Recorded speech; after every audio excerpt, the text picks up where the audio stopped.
Hello everybody, Ben Rogers here, the Raptors Digest. Ryker, the Toronto Raptors offseason is in full effect right now. There hasn't been much news, but the Toronto Raptors have made some signings earlier in the offseason that we didn't really get to, and we've been looking at a couple of players, and one guy that no one's been talking about that could be an interesting piece for the team coming up and see if he makes the roster is Sagaba Konate.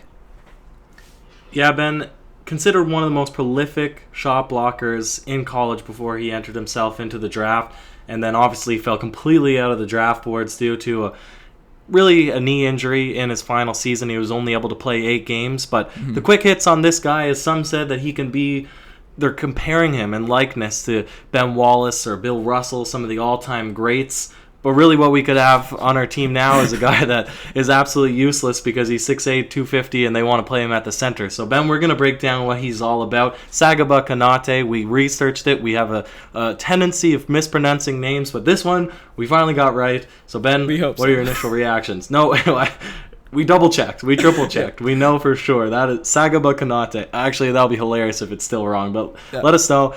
If it is wrong or if it's right, I'd be interested. But Ben, what are your initial takes? Well, as you mentioned, we made a couple videos and we saw a few people in the comment section. We've seen some reports on his name. People are comparing him to the likes of Bill Russell, those undersized defensive centers that are world-renowned. I don't expect anything close to that for him, for being on the Toronto Raptors. I think it will be tough for him to get the spot, but he could be an interesting fit for this team if he's healthy and he lives up to the expectations that he could be before the injury happened. As you mentioned, he's a great shot blocker, he's a great defender, but he's very undersized. In college, he played the center position, but he's only 6'8", 250, and he learned how to shoot the three his final season at West Virginia. Even though he only played 8 games, he shot about let me get this number here, about 30% from 40% from the three-point line on not a lot of attempts, but that's still pretty solid for a guy that's big and can be a small ball big, whether he's the 4 or the 5. But being 6'8", Well, before we shift away from that, I broke down the video highlights. Mm-hmm. I'm not in love with his shot mechanics. Yeah. And if anybody wants to delve into that as a fan in the comment section, go ahead, because if there's one thing that we understand about the transition from college to NBA, and in addition to obviously a more deep three-point line that they need to be shooting from, is that shot mechanics really make a difference, because you can look at multiple examples of guys that need to completely change their form once they come in, because mainly due to the fact that defenders are longer and more athletic, they need to get their shot off faster. So if there's any flaws in the release, which to me it looks like his release is too far back over his head, it's a little bit wonky because he's coming off not in a nice 90. I don't know. Give it a look yourselves, but I do agree. It's nice that he can be a three-point, that he's at least attempting the shots. Whether it'll translate well or not, I don't know. So not to steal your thunder. Continue going, Ben. Yeah, certainly. It's always, even though I agree with you, the shot mechanics are a bit shaky looking, it's good to have a player that has to be guarded out there at least. Whether he can get the shot off consistently, if he's a knockdown guy, that's going to be a whole nother question. But, the fact that he is a stretch player, because if he was a guy that couldn't shoot and his offensive game was just abysmal, was just a defensive, undersized big, those players are essentially irrelevant in today's NBA. So that's giving him some bit of hope. But my biggest worry with Konate is the injury, and he's a guy that's heavyweight, 6'8", 250. That's big numbers right there. That's a big fella. If he's already dealing with injuries, and he was on the upswing in his college career, he wasn't a big minute getter in his first rookie season as a college player, and then his second year he looked to improve a good little bit, and then his final season showed a lot of improvement, but then obviously the injury happened, and there's articles coming out surrounding the player that it was a dumb move for him to come out of college, and he's a guy that may have been able to make the draft and been more touted prospect if he stayed another season at West Virginia and re-upped his game and had a healthy season. But unfortunately for him, he was undrafted, but he made it to the championship roster, Ryker, and we have a lot of guys that kind of play his position, big wing guys or small forwards, so to speak, that are very good on defense and have kind of not a great offensive game, but not an abysmal offensive game. But do you see a spot on the roster for him going forward, or is he just a guy? No, there's no spot on the roster. There's no spot on the roster for him. Definitely not. He's a guy that's only started playing basketball in 2014, for those that are interested. Mm-hmm. But he's a person that this is the exact kind of guy that the Raptors staff love to develop. Yep. They're looking for another diamond in the rough like Fred VanVleet. That's what they've even said. You know, that's the challenge. That's the golden standard now, is can we get a guy like Fred VanVleet? And that doesn't mean get a guy and immediately insert him into the roster. That means get a guy, develop him over 2 or 3 years. Yep. Whatever the contract is, what do you call it? The two-way deals, the two-way deal. Basically, he gets $50K if they cut him, but then he's still able to play on the G League team.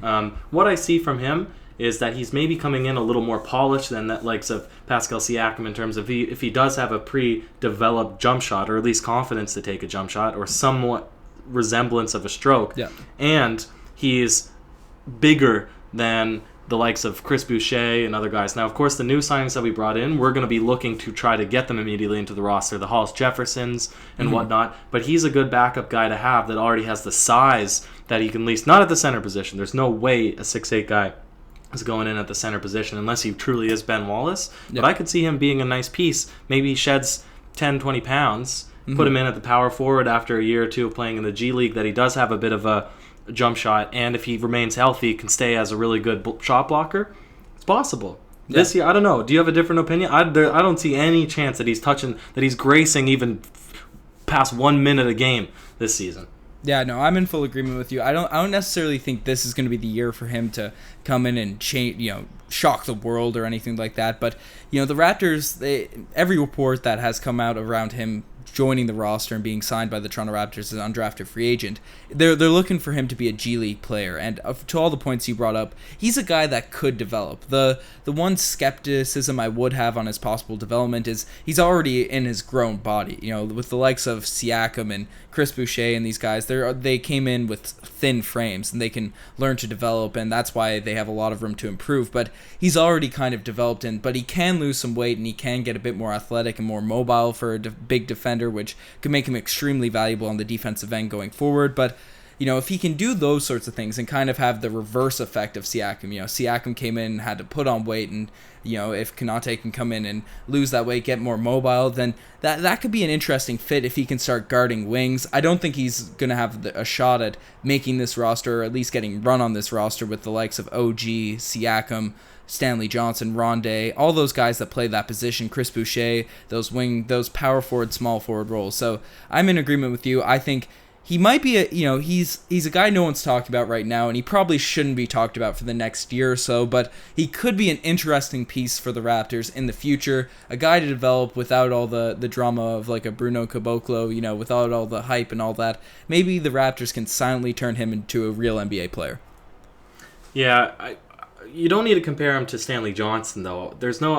You could say that he would maybe need to be able to switch on to wing defenders, but I don't think it would ever be his role to go out there at the 3. I think he's a 4, and then maybe if there's an incredibly small lineup, then you'd put him in at the 5. Because I guess he's not that much smaller than Serge Ibaka, for example, all things considered. Serge Ibaka's what, 6'10", 6'11"? Yeah.